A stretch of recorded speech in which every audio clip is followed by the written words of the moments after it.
How you been, man? I have been dynamite. How about yourself? You know what? I've been living the dream, living the hybrid life. Easy for me to say. It's been great. I love to live that life, and in today when we're recording this podcast with our incredible guest Vicki, uh, I was doing some videos this morning early to post a couple posts. Down doing some talking with a bunch of industry people. Uh, then back up in my room here, as you'll see, it's not my normal background. I'm not at home in the office. Actually in Dayton, Ohio, in a hotel room. Going to bang out 2 podcasts this afternoon. Then back down to be with industry people. So it's really doesn't get any better now.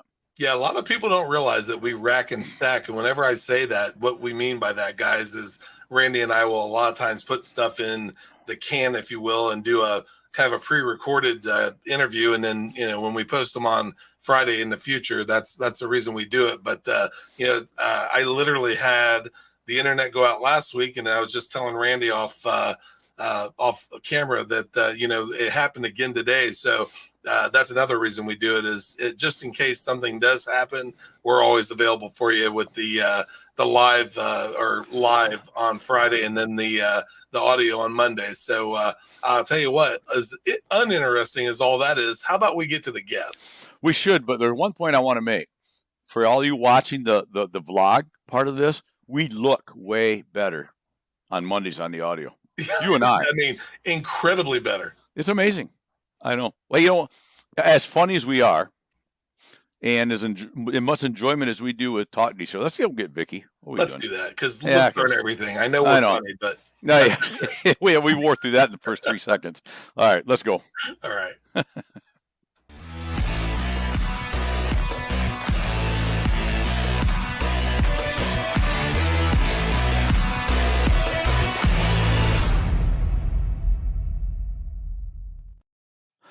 Boom! There we are. Look at that. Hey there, Vicki. What an intro!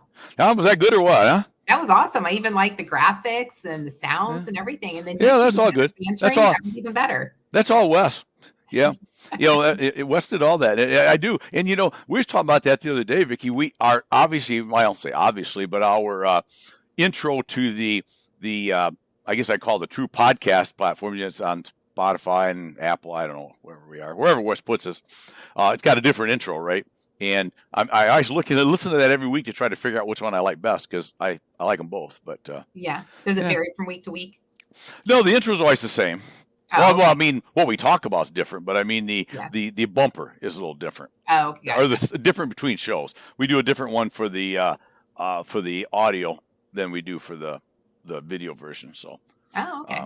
Yeah, and that and Wes edits anything stupid I say, which is like quite a bit, but there's no editing whatsoever. No, he doesn't edit anything. I don't think he's ever edited anything, except for we might have had a guest or two where they said after the fact, could you take that one part out, please? Oh. Oops. Well, it was an oops now and then, But yeah. The advantage of doing them pre-recorded though, right? Versus live, because we used to do these live, Vicki, and when we did them live, and I still like lives occasionally, but there's so many things that come in play. Number one, 99.999% of people watch them someday in the future. Nobody watches them at 3 o'clock on live. Yeah. And if there's a technical difficulty with Wes's internet, with my internet, with I can't get someplace, or the guest can't show up, or then you're kind of screwed, right? But the guest is late. The guest is late, we won't say. But it was only by 10 minutes, so that's okay. And you notice that I gave you a 5-minute grace period, so I give credit for that. It was only 5 minutes, right? Yeah, exactly. So Vicki O'Neill, the video, short form video extraordinaire. Is that what we want to call you? Guru, big shot? I mean, what's the word here? If you want to call me that, you can. I just did. So I'll accept it. I already said Wes can edit it out if you want, but I already said it, so that stands. No edit needed. Okay, there you go. So tell us about you. I know you're from the Cincinnati area. Give us a little background of who in the world is Vicki. Yeah, actually, I'm from the Dayton area. So where you're at right now is actually the area that I grew up in. And the high school I went in was actually in downtown Dayton. So I've moved to Cincinnati about a year ago. I know it sounds like it's in the same area, but it's completely different down here. And moved down here to be closer with my daughters. I have a daughter who's 24 and a daughter that's 22. and they're both in the area. So I wanted to stay closer to them, and this is obviously closer. So I came down here.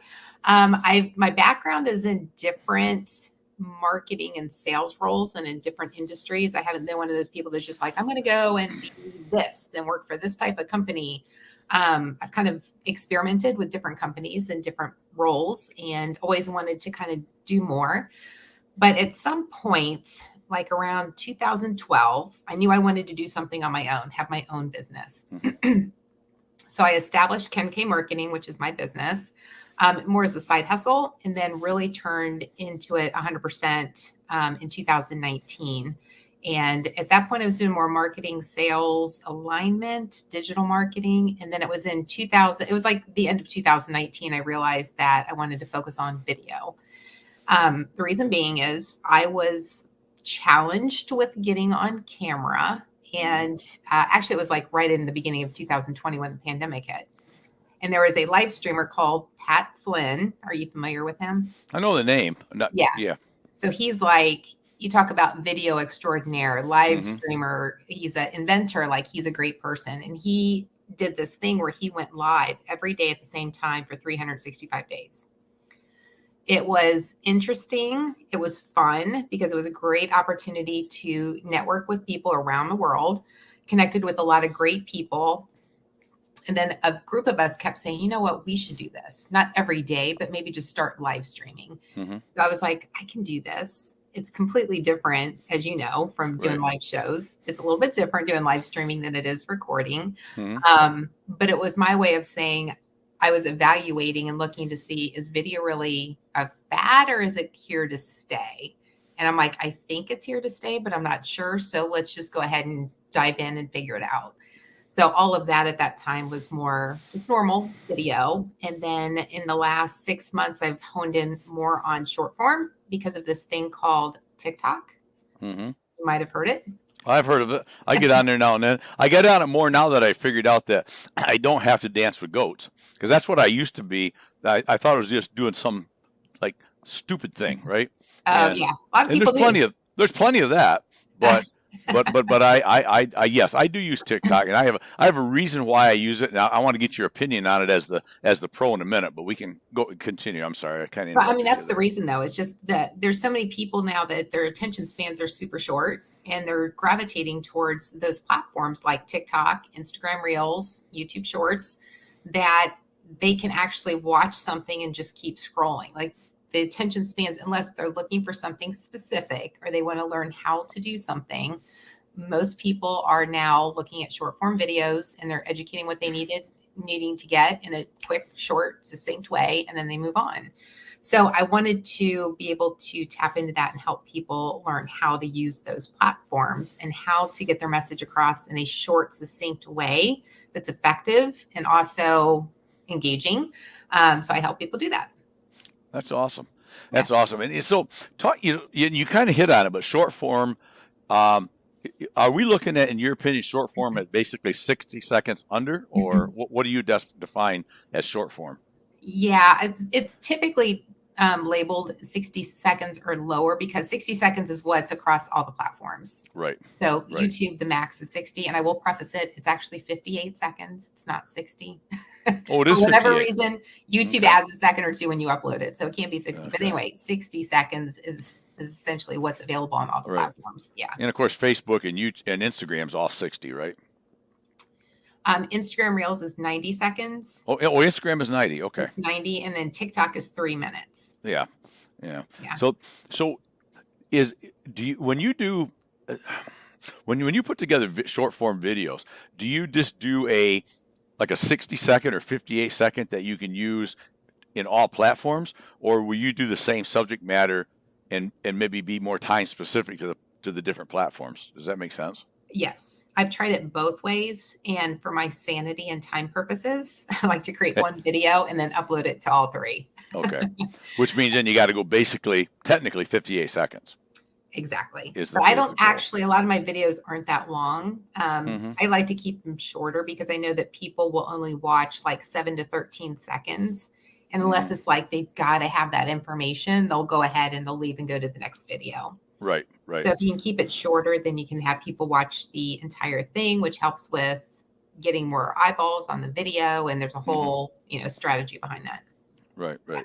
So, and so in the night, the thing I find myself gravitating, as you said, to short form because I come from an era, being kind of old, that we used to actually do these things. You picked them up there. I think they're called books, right? And we used to read them. Yes. It's really weird stuff we used Me to do too. back in the day. Yeah, did you? Yeah. So Yeah. it's funny.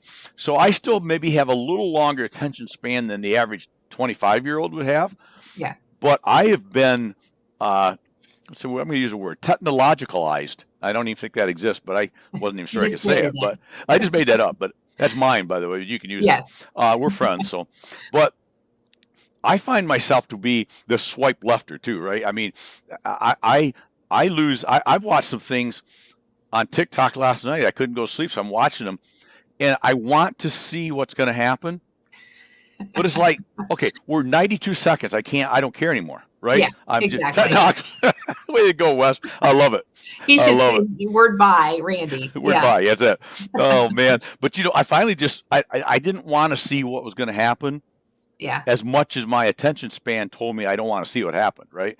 And so with that in mind, 7 to 10, 12, 15 seconds on a short, you really got to get right at it. You got to get on the horse, right? You got to come out of the gates running.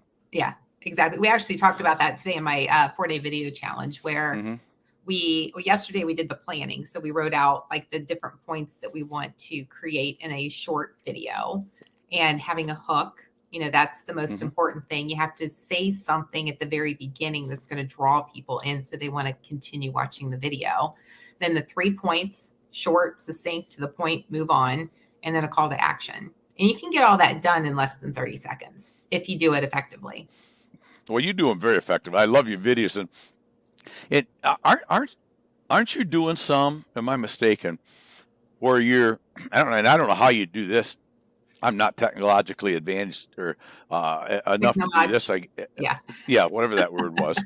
I said it once. Don't ask me again. I know. There it is. Thank you. I made that up, and I'll never have it again. I make up a lot of words that aren't real. But I found it the other day exciting that some words that I've made up are now in the dictionary. So that makes me pretty smart. I mean, you're a mentor, right? I know. I am kind of a mentor, and I didn't know it. But do you? So when you get on to do the short term or the short form videos, you've got a planning. You just said you've got to have this stuff down in a script and ready to rock and roll the second you hit the camera, right? Yeah, and not necessarily the second you hit the camera, but I mean, it helps, right? If you've got something, and it doesn't have to be word for word either. Right. If you have it, like I've done 2-person, it almost looks like two different people. I be a character. Put on different. Yeah, I should ask. You do those. That's both you, right? Yeah, that's both me. That's interesting how you do that, but that's pretty cool. Now that I do actually create a script. So I'll be like, I give them names. So the most recent one I did was Frustrated Franny. Somebody who wants to start creating videos, but doesn't really have the courage or confidence to move forward with it. And then there was Sarah, who was one of my clients that was talking to her about what she could do. So doing that is fun, but I had to write out the actual script for that. And then it takes a little bit of time, but it gets the point across because you're talking to your customer's pain point. And if you can do it effectively, that's one way you can do it. It resonates with people. Like you said, you remembered that one. You remember? I do. Because it was different, right? It was different. I enjoyed that very much. And I found that quite easy. So you did this in 2 takes, apparently. I do one character and all the lines first, and then I switch and then do the other character and all those lines. And then through editing, I make it look like a conversation. Yeah. You do great with that. That's pretty cool stuff. So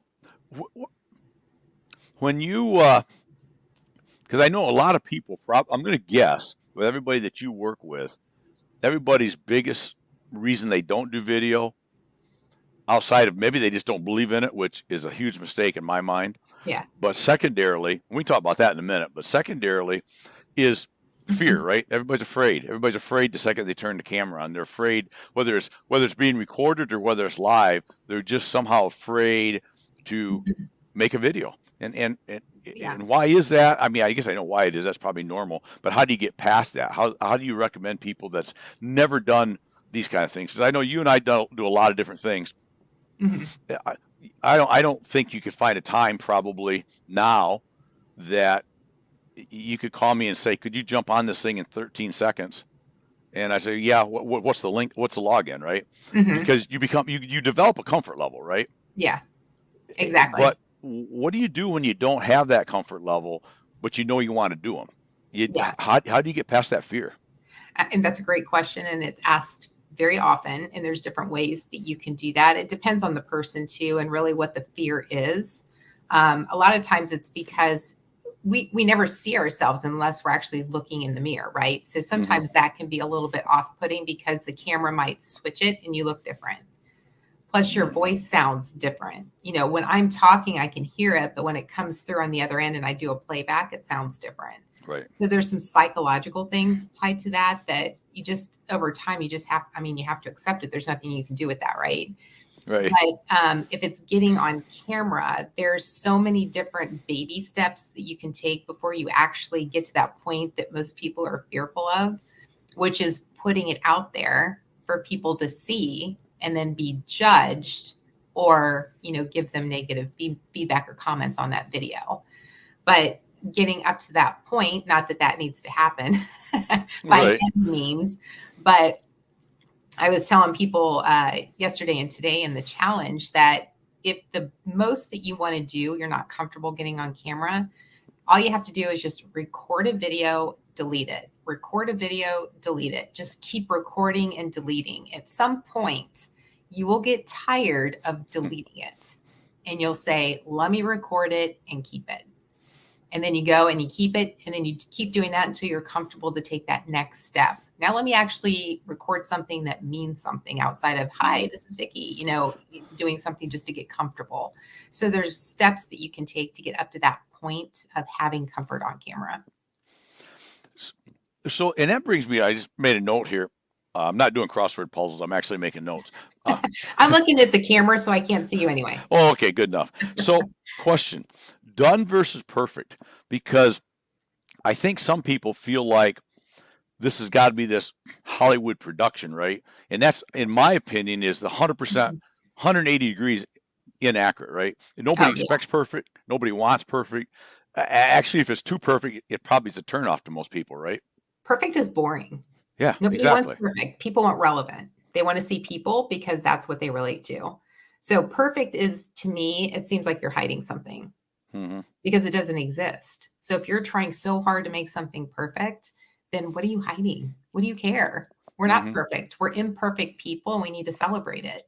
So, I was telling people this today. I would say, if we're celebrating imperfection, it's no wonder I celebrate a lot. Wow. Hey, you might as well, right?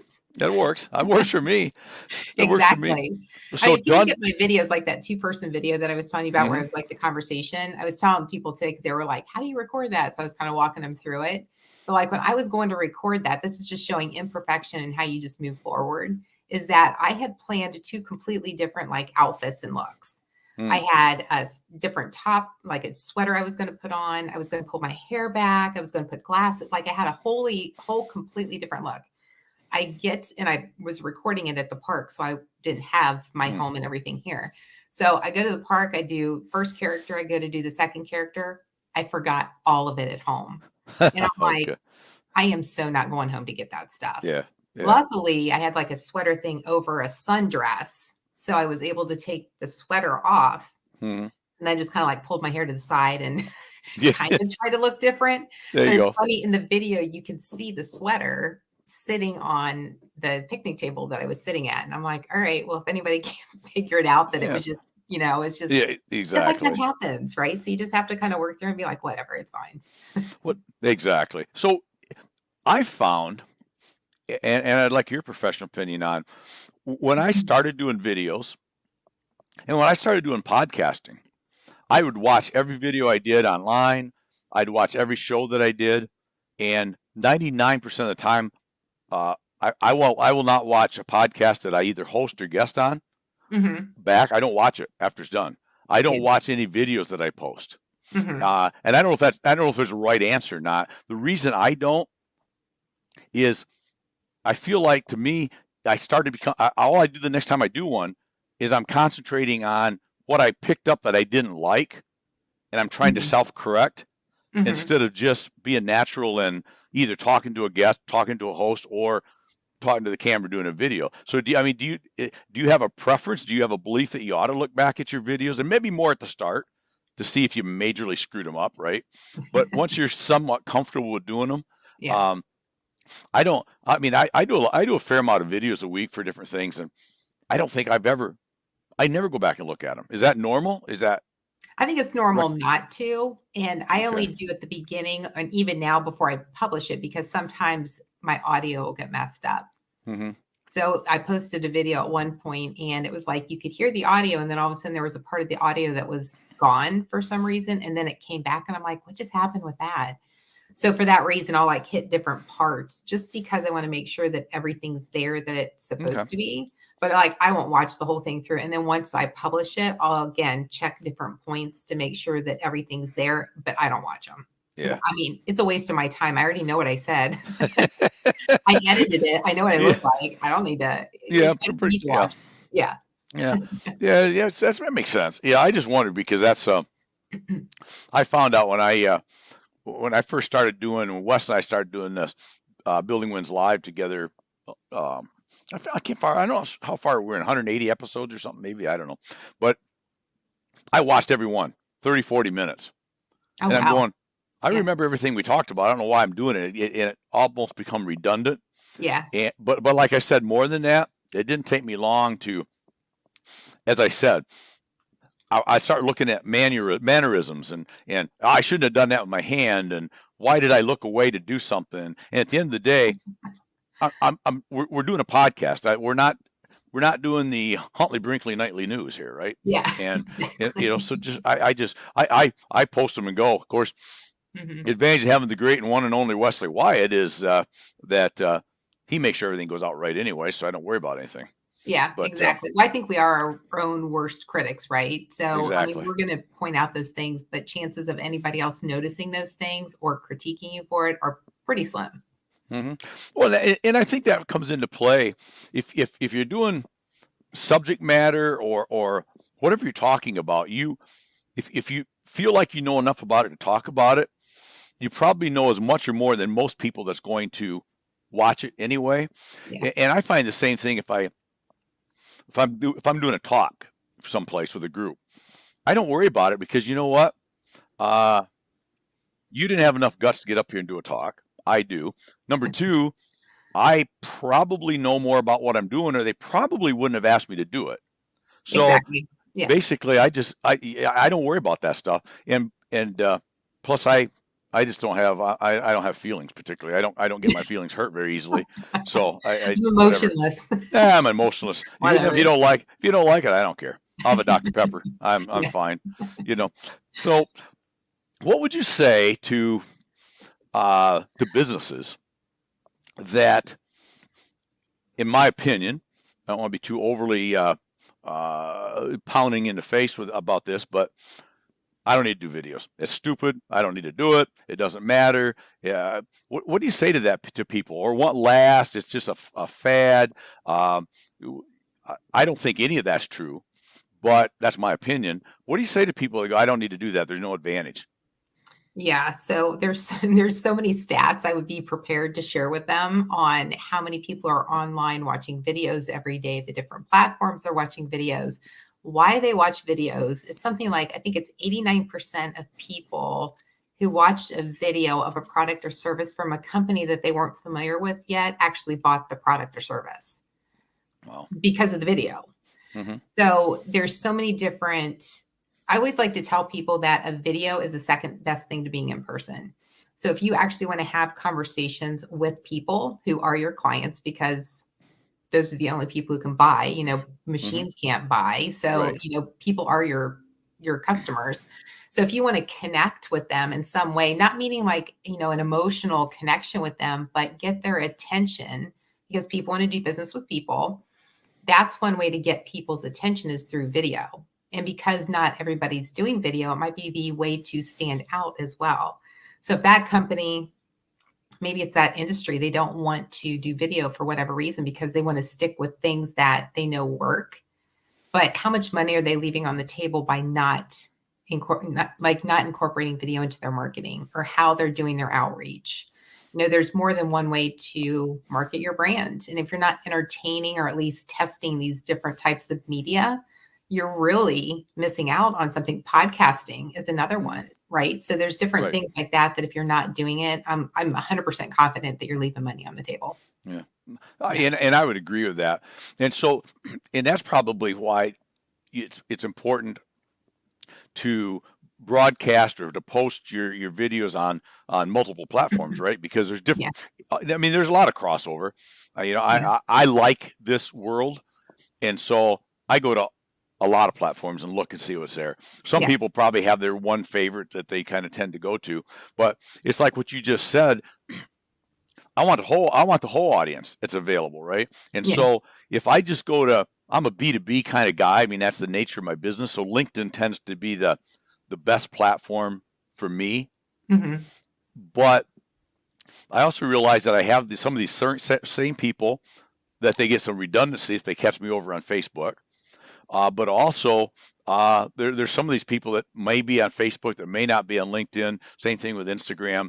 And talking about TikTok, the only reason that I chose to start using TikTok, and I don't do it as religiously as I do the others, but and probably for no other reason than I forget, to be honest, if I'm being brutally honest here, but is that I realize there's that segment of the that viewership of TikTok, I think, has a tendency to be the folks that I'm going to want to sell to a few years from now. They may not be in buying decision positions right now because they're a little bit younger. Most of the people that are making the buying decisions now probably a little more LinkedIn related, probably in my world. But I want this 25-year-old that's going to be the 29-year-old that's all of a sudden going to be in that buying position that already knows Randy, right? And so I try to go where not only my current customer base lives, but also where my future customer base lives. And I don't know, does that make sense, or that is a waste of my time? Oh no, it makes complete sense to me. You're already like planting the seed and getting in front of them as often as you can, wherever they're spending time. And I think an interesting point that you made there is that, you're on TikTok. If you look at the demographics of, TikTok viewers or creators, it's like 18 to 24. I can tell you all kinds of people who are my age, our age, older, younger. There's a certain demographic, yes, but that's not the only demographic that's on there. And just like you said, that you get on there to view TikToks. So you're on TikTok and you happen to see one of your customers on there that's posted something. Oh, hey, now it's not another conversation point. Right. You post something on there. They're probably on there viewing TikToks at some point. Right. They see you on there.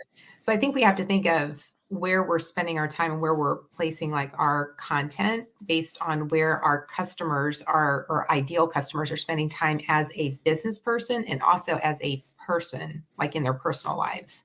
So yeah, LinkedIn's the B2B platform, but are people spending all their time on just LinkedIn? Like I know LinkedIn coaches who are also on Instagram and Twitter, and then they're also on TikTok and Facebook.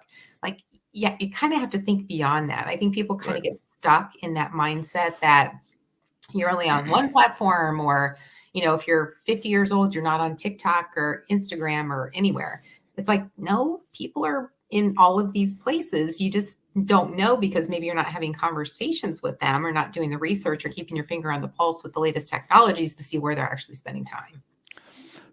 So here's something that I was thinking about. When you're going to do for business, if we're going to do a talking from business, not just because it's fun and for kicks, do you have a professional opinion on how much of it should be truly business related, as in, here's my product and isn't this a really cool widget, versus this is just Randy or Vicki or Wes, and this is something I thought, this is something I've got to say, it's something I was interested in, because people, as we all have listened to, and many people quite famous have said before, that people buy from who they like, trust, and believe in. It's been said in a million ways, Yeah, but people want to buy from people they know, right? They want to exactly. deal with people with them. So I guess, excuse me, my question is, uh, some people think it ought to be just business. I'm going to show you this widget that I have, Mhm. but how much percent, or what percentage of time would you say it should be showing an actual widget or service or whatever you're doing? Now you're different because your service happens to be what you're doing, but for the general person like myself versus who is Randy, right? Mhm. I Yeah, spend a lot of time with who am I? yeah. What do I think? What do I do? Here's a thought. Here's a motivational thing. Mhm. Um, how important is that versus showing the widget? I think it's more important to show the person, in my opinion, Hmm. because as a consumer, and again, we have to think like a consumer as well when we're promoting our business. Because if you put yourself in the consumer standpoint and consumer like mindset of if you're scrolling on social media, you're on LinkedIn. What is your reaction every time you see a business who's promoting and they're like, "Hey, buy my widget. Hey, look at my widget. Hey, have Hmm. you seen my widget? Got a Yeah. discount on this widget." I mean, Yep. no, Yeah. Well, people yeah. don't want to see that. There's a reason why there's higher paid premium programs on YouTube to get rid of ads. Hmm. They've got live streaming with all these different networks like Netflix and Hulu. There's a reason why people pay that money to get Hmm. away from advertising. They don't want to be bombarded by that on social media. So I would say as a business, or even like, as you and me, we're individuals, but we represent our businesses. I would say like showing your widget or product or whatever you're doing, it's time based. So like with my 4-day launch for the last 2 weeks, I kind of ramped up to it. And I was talking mostly about Hmm. different aspects of, videos so that I could present the challenge so that people would want to attend. But if you're just saying, hey, here's this, I would say 1 out of every 5, maybe 1 out of every 10 posts that you share should be something where you're trying to sell, Hmm. and more like, hey, here's how I can help you. The focus needs to be on helping your ideal clients. So if you look at anybody like LinkedIn people, you share stuff. It's like, hey, here are tips on how you can overcome fear of getting on camera. I'm not trying to sell you anything. I'm trying to help you with something that you are having an issue with that might eventually get you to create videos. If you want to consider me, that's fine. But there's all kinds of other video coaches out there too. So, but I'm putting my best foot forward in showing up on how I can best help people. Good stuff. So as we kind of wind down, because you've been incredibly kind with your time, even though you're 5 minutes late, but we won't bring that up. I'm just kidding you. I'm Uh, sorry. oh, hey, believe me, we joke about this. We had a great guest a while back. Every guest is great, but and he completely missed us somehow. And so Wes was relentless on him. It was awful. I felt bad for him, poor guy. It's Anyway, like, stop it. so as we wind down,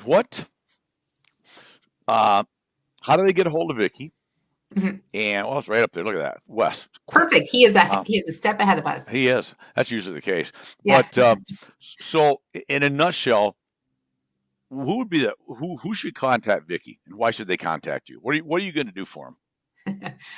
My website right now is missing my video, so that's not as ideal as it should be. But I would say that people who are wanting to incorporate video into their marketing, but they're just not sure where to start. So I can help them with the planning process. I can help them with the strategies behind where they need to have their videos. Even if they don't want to get on camera, there's still off camera video strategies I can help them with so they don't have to worry about that. But the most important thing is that they take action and actually, at least do one thing that's going to get them closer to actually creating videos for their business. Love it. Mhm. And like we said, it's not going away. So No. if you if you're not doing them, you better jump on the bandwagon, because I say a lot of times to people that the social media, and a big part of social media is doing videos, because videos, and I'm sure you have the stats on this. I don't, but videos from an engagement standpoint are tremendously higher, I would assume, than just a static post or a picture and a saying, right? I mean, a video grasps a lot more attention. Yeah. And so with that said, the amount of time it takes to do a video, you'll spend just as much time putting together some picture with a couple words and and all that kind of stuff. And it's so easy to do videos anymore with this crazy iPhone in your hand, right? Yeah. How hard is it? Boom, boom, 30 seconds, click, looks good, post, done, right? Yeah, exactly. It's not that hard to do. So, and if they're doing longer form videos too, then it's actually can become a time saver with all your other content. Because if you do, as you know, like with a podcast, we're doing a video right now, which you could use as a video. And then you've got the audio that you can use for a podcast. And then if you, or, if you have a team, I'm not sure who does what with like creating the posts, but now you've got, enough content that you can pull out a quote and you can create an image. Now you've got another.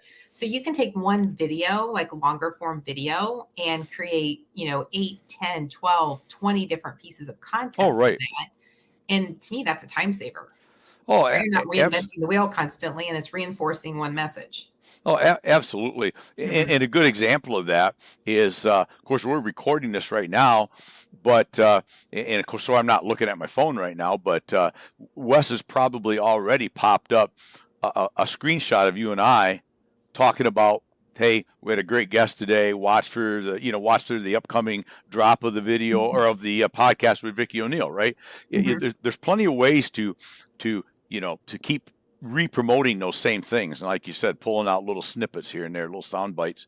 And it's the stuff that keeps on giving. And as you get videos into your library, because we're so much content out there so quickly, a year from now you can repurpose a bunch of that stuff because everybody's going to forgot by then, right? They're not going to remember. Well, most people are going to say, I remember Randy did that one back last year in January, like 13th or 14th, about 3 PM, I think, right? Yeah. It's then they're just going to say he's reinforcing his point. He knows what he's talking about. Exactly. So, well, awesome. So as we wind up, the very last thing then, should have asked questions, I think, is the what I want to ask. Look, I should ask questions. That's it. See, Wes usually reminds me. Thank you. What did we not talk about today as we wind this down that you're just going, Randy, when are you going to ask me about this? Oh, like I told you at the beginning, I didn't have any expectations on like, here's what I want to accomplish. I'm very laid back. Let's just have a conversation, see where it goes. And I mean, I think that we covered everything that you said we were going to. So good. I didn't think of anything. Oh, good. Well, then we accomplished the mission. And it was done. It was very engaging. And I think and the beautiful thing with doing all this stuff too is the networking aspect of it, right? The more you're out there, the more networking opportunities you get, because you and I met through, was it Brian Monahan? Probably, yeah. He's in our mastermind group too. Oh, okay. And with him. Yeah. I think we met through him, and so many, the amazing amount of people that I've met in the last few years with doing these sort of things is huge. And there's no way you do that outside of this sort of format, right? Exactly. And it's awesome. And you're such a great conversationalist too. Well, I have a lot to say in not limited time. I'm old, so You're we're only as old as we feel. Well, okay. Well, I'm sometimes accused at home of being a 12-year-old, which is apparently not that particularly attractive, I'm told. But she said, "Why do you have to act like a 12-year-old?" I said, "Well, it's that, or I could go the way opposite extreme, and you wouldn't like that." So Let me just be 12. Yeah, I'll be 12. But I know the final thing I was going to say though is, to me, social media, whether you like it or you don't, whether you like posting and you like videos and you like any of this stuff or not, if you're a business especially, social media is what the website, and we still need websites, but it's what websites were, 10, 15 years ago. If they couldn't find you on a website, you didn't exist, right? Yeah. And in my opinion, and this is the way I operate, is if you don't find this Randy guy that you heard about that you might want to buy some of his widgets, and you can't find me someplace and see what I'm about, I don't exist particularly in a lot of people's mind, right? Exactly. Yeah. And so if they're searching on, I mean, even TikTok now has become a search engine. So mostly young people. So Gen Z typically is using it as a search engine. It's only about 70% accurate. yeah. Fact checking. So it's Yes. not, it's definitely not Google. But the point to that is that there are going to be other players that are going to catch up and actually probably, I don't know if they'll actually go past Google, but there's always going to be new players that are entering the social media or digital world. And if we're not keeping up with what those are, we very quickly fall behind. Well, exactly. And if we do this on a regular basis, the next new thing, whatever that thing is, right, that comes out, that's just another thing we jump on and start doing. We don't start from zero. Yeah. And then you'll have like 5 or 10 different things you have to try now all of a sudden because you're like, crap, new things keep coming out. Well, what if another big popular platform came out tomorrow to compete with Facebook and Instagram and TikTok? All we do is put the same video we're doing on 7 places, we put it on 8, right? Yeah, I mean, exactly. it's not that hard to stay focused on that stuff. So, well, Vicki, I appreciate the time, my friend. It's been great to get to know you over the last few weeks, especially, and I appreciate you being on. Oh, thank you so much, Randy. I appreciate it. It's been great having this conversation with you and getting to know you as well. Well, exactly. And people, reach out, watch Vicki O'Neill, check her out on LinkedIn. Yep, right there it is. Check her out on LinkedIn. Follow her stuff. She does some challenges. It's a little late now, but this is posted. But you do some challenges from time to time where people can get a feel for what it means. And hey, if nothing else, jump on a 5-day challenge or a 4-day challenge with Vicki, and just just try it. Give it a try. Why not? Why not? All right. Thank you, my friend. I appreciate you. Thank you. Okay. All right. Thanks. Cheers. Cheers. Was that good stuff, folks? Man, yeah, I know you all know that I love video and I love everything about this stuff. So anytime I can bring good friends, and Vicki has become a friend in a very short period of time, to talk about some of these things that I have a big interest in. I hope some people find an interest in it because it's not going away. Don't have to like it, but you got to get in. You got to get involved. Take Vicki's word if you don't take mine. Anyway, I am right now doing what I love and loving what I do. I talk about that a lot because I've learned to live it, love it, and own it. And so until I see you again, make today your best day ever. Till tomorrow. Cheers, all.